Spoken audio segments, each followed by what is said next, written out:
这是一辆科尔维特黄鲷鱼，配备 6.2 升的 V8 引擎，100公里加速仅需 3.7 秒，是妥妥的平民超跑。但你要是觉得强子这次要改造这辆车，那就大错特错了。这次的客户来自漂亮国，从小在大马力肌肉车的熏陶下长大，非常看不起英系车，认为没有自己的黄鲷鱼跑得快。为了验证这个猜想，他找到了车厂老板，让他改一辆捷豹和他比赛跑04，外观上要有战斗机的涂装，如果能跑赢自己，那么他就会买下来。老板当然不会拒绝。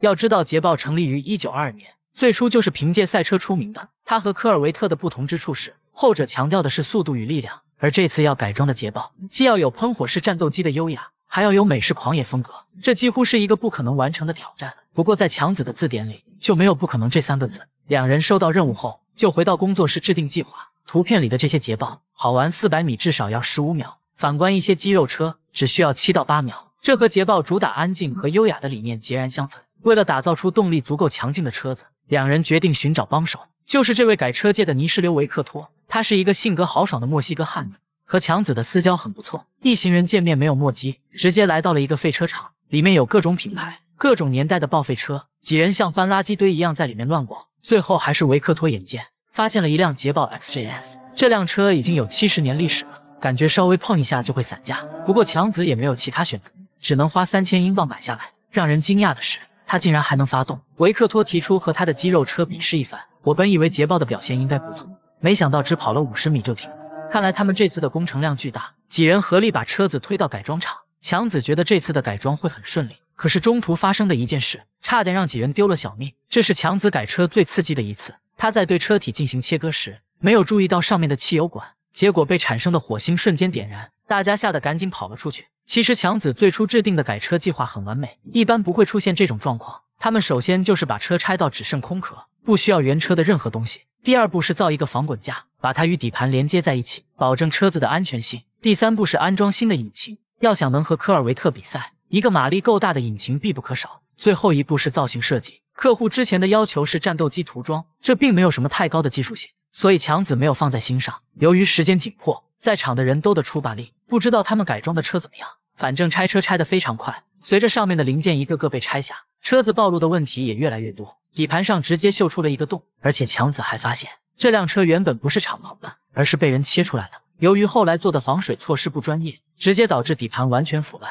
强子只能让人把它切掉。也就是在这时，火花和汽油管相遇，车子被瞬间点燃。等到火焰被熄灭后，强子发现车上的零件已经所剩无几，这正合他的心意。所谓塞翁失马焉知非福，大概说的就是这个吧。接着两人开始下一步改装，给捷豹的外壳进行加固。由于这辆车将会有1000匹马力，所以一般的防滚架是不够用的，需要对车身结构进行调整。胡子哥切割了大量的方钢，和车身焊接在了一起，可以看出整体还是很坚固的。现在只需要一个巨大的引擎，就能把这辆捷豹复活。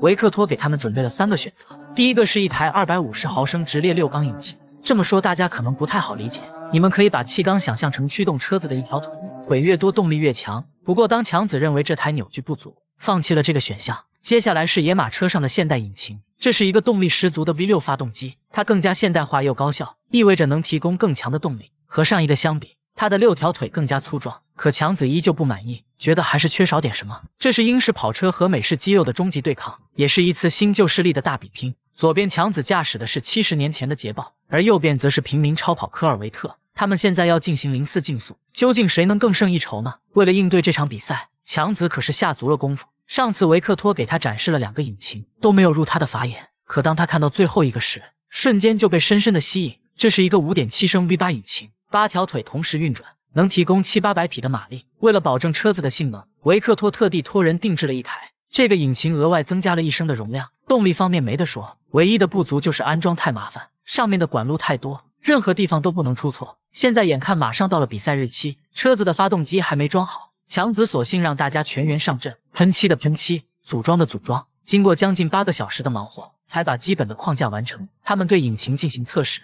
这声浪快要把我的耳膜震破。不过这还不够，为了达到1000匹马力，还要再装一个增压器，这是一种高功率泵，安装在引擎上后，能更快地推进空气，从而增加发动机的燃烧效率。这一步很简单，胡子哥不到半个小时就完成了。现在终于到了最后一步，那就是把外形涂成喷火式战斗机。他们计划让排气管伸出引擎盖，这不仅符合那台飞机的特点，还能让废气更快离开引擎。现在车子已经是军绿色了，维克托提出给车身加1型铆钉，这样看起来更加真实。整个过程要花费大量的时间，车厂员工要忙个通宵了。次日车子改好后，两人连车都没试，就把客户约到了机场。简单的介绍之后，强子就把车开了出来。不得不说，这出厂方式吊足了客户胃口。车子的轰鸣声让人震撼，不过最终结果如何，还是比试一番才知道。可以看出这老米非常嚣张，不过强子并不在意，一切拿实力说话。这局比赛，强子以绝对的优势击败客户，证明了自己的改车技术。